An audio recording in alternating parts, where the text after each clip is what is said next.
күн, құрметті көрермендер. Бүгінгі дәуір тұлға қоғам айдарында Ұлы Отан соғысының ардагері Бекенов Қабеш Бекенұлы 1925 жылы мамыр айында Ақмола облысы Бұланды ауданы Ұлытуған ауылында дүниеге келген. 1943 жылы әскер қатарына алынып, Ташкент жаяу әскер училищесін бітірген соң Ұлы Отан соғысына шақыртылады. Тыква қаласында әуе десант бригадасындағы барлаушылар взводының командирі болып тағайындалады. Белоруссияны, Венгрия, Батыс Украина, Австрия мен Чехословакияны азат ету ұрыстарына қатысқан.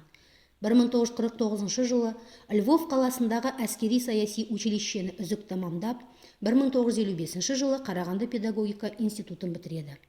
Барлық еңбек жолының 40 жылдан астам уақыты қарулы күштермен байланысты. Кеңес елінің әр жеріндегі әскери бөлім құрамаларда, мекемелерде қызмет атқарып, қатардағы жауынгерден полковник шеніне дейін көтерілді. Жұбайы Әлфия Нәжіпқызы мен 2 қыз бір ұлды тәрбиелеп өсіріп, 4 немере сүйген ата әже. 1969-87 жылдары Қарағанды облысы Дасаав комитетін басқарады. Осы жылдар аралығындағы офицерлік білім тәжірибесі жас ұрпақ тәрбиесіне арналды.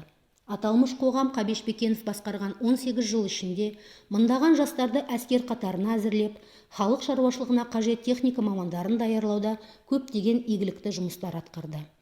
Өзі тектес қоғамдар арасындағы жарыстарда 8 рет бірінші орынға шығып, Қазақстан Компартия орталық комитеті мен министрлер кеңесінің 2 қызыл туын өздерінде тұрақты қалдыру құрметіне ие болды.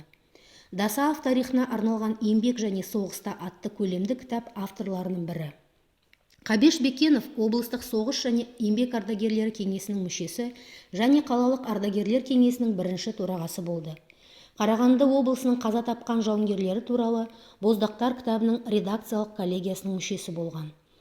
Жаппай қорғаныс және әскери патриоттық жұмыстың алдыңғы қатарлы тәжірибесі жайлы, соғыс және еңбек ардагерлерінің жастарды тәрбиелеуге қатысуы туралы 1980-1983 жылдары жарық көрген патриоттар мектебі мен патриоттардың игілікті істері атты 2 кітаптың авторы. Сонымен қатар 2002 жылы Тағдырымның жазғаны автобиографиялық кітабы шыққан. Ұлы жеңістің 60 жылдығы құрметіне Ұлы Отан соғысы кезінде отан алдындағы зор еңбегі, өскелең ұрпақты әскери патриоттық тәрбиелеуге қосқан үлесі, қаланың қоғамдық өміріне белсенді қатысқаны үшін 2005 жылдың 30 сәуірінде Қарағанды қаласының құрметті азаматы атағы берілді. Ұлы жеңістің 65 жылдығында құрмет орденінің иегері болды. 2-ші дәрежелі отан соғысы Қызыл жұлдыз орденімен 23 медальмен марапатталған. Соның ішінде ерен еңбегі үшін, Венаны алған үшін, Украинаның босағанына 50 жыл және тағы да басқа көптеген марапаттары бар.